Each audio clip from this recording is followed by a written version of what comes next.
साथ ही प्रैक्टिकल करवा रहे हैं और ये बताएंगे कि इसमें कौन कौन से पार्ट्स का काम करते हैं। ठीक है, ये हमारे स्टूडेंट्स हैं जो प्रैक्टिकल कर रहे हैं। इंडोर में 6 चीज़ें मेन चीज़ें होती हैं, पार्ट्स होते हैं जो 6 होते हैं। कौन कौन से? एक ब्लोअर मोटर होती है जो ये इसके नीचे लगी होती है, इसके एवरेटर के नीचे लगी होती है ब्लोअर मोटर। इसका काम ये होता है कि ये जब इस आपका एवरेटर ठंडा होता है तो यहाँ से ये गैस को खींच के आगे भेज देते हैं।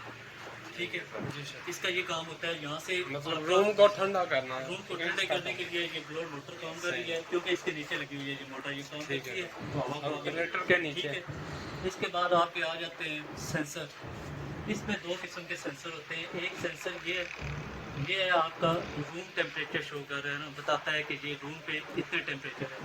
और एक ये सेंसर लगा हुआ है इसका, ये है पाइप सेंसर।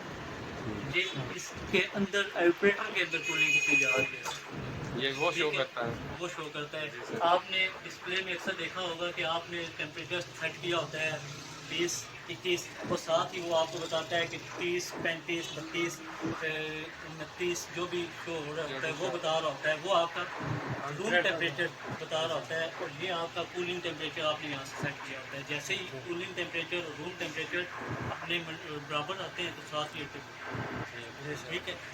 और एवरेटर ये इसका एवरेटर है, जिस तरीके से आपका कंडेंसर लगा हुआ है आउटडोर के अंदर, और दूसरी साइड पे ये एवरेटर है। कंडेंसर गर्म होता है, ये ठंडा करता है। तो कैपिलरी का काम ये होता है कि वो कन्वर्ट कर देती है ना गैस को, गर्म से कन्वर्ट करके कूलिंग में कन्वर्ट कर देती है।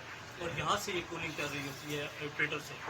ठीक है, और इसके बाद आपकी आ जाती है ये मूविंग मोटर, जो आपको ये गैस हवा को आगे पीछे घुमाती रहती है। एक जगह पे रखेंगे सीधी वहाँ पे गैस हवा पड़ती रहेगी, अगर मूव होती रहेगी तो पूरे कमरे पूरा रूम सामने घुमाती रहेगी। ठीक है, और इसके बाद आपका आ जाता है कंट्रोल किट। ठीक है, कंट्रोल किट का काम ये होता है कि ये आपके रिमोट को ऑपरेट कर रही है, रिमोट इसे ऑपरेट कर रहा होता है। कभी आपने अगर इसको रोकना है, मूविंग मोटर को रोकना है, रिमूव नहीं होगी, और ब्लोअर के प्रेशर को या वो स्पीड को कम ज़्यादा करने में वो मदद देते हैं। ये इसका काम है सारा कंट्रोल करना, कि कंप्रेसर को यहाँ से रिमोट से बंद करना, जो भी है यहाँ से होता है। ठीक है, ये कंट्रोल किट है पूरी, इसको कंट्रोल रिमोट से किया है। ठीक है, और इसके बाद आपका आ जाता है ड्रेन टब। आउटडोर के और इनडोर के पार्ट्स के बारे में बात कर रहे हैं कि ये क्या क्या काम करते हैं।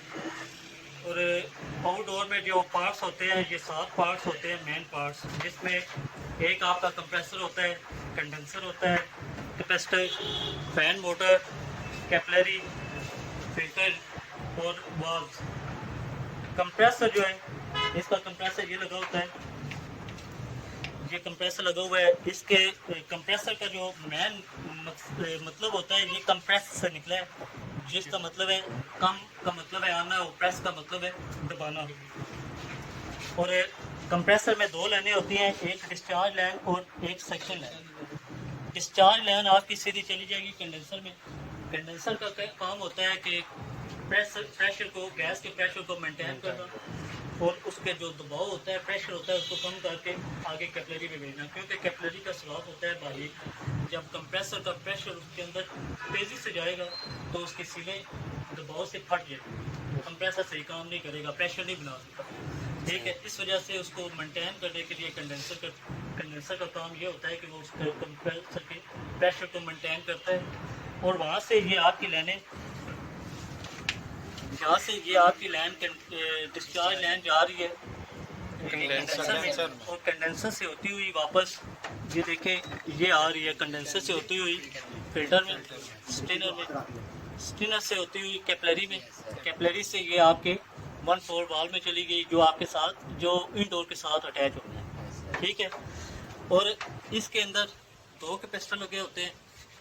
एक का काम होता है कंप्रेसर को रनिंग में कन्वर्ट करना, क्योंकि वो रनिंग कैपेसिटर होता है, प्रेशर होता है गैस का, जिसकी वजह से वो रनिंग में उसको बेहतरीन चलने में मदद देता है। और दूसरा जो है वो आपका फैन मोटर में लगा होता है। और इसकी जो फैन मोटर है, इसका ये काम होता है कि जो ये ऊपर छत पे लगे होते हैं, बाहर गर्मी में, धूप में, सर ये फैन मोटर तो फैन मोटर जब काम करती है तो ये होता है कि जितनी भी उसके गर्मी होती है ना, इसके कंडेंसर के जो प्रेशर में गर्म हुआ होता है, तो वो हवा का पीछे से हवा मिलती है उसे और वो आगे फेंक देता है ताकि कंडेंसर का भी गर्मी वो जो टेम्परेचर है वो भी मेंटेन है। ठीक है।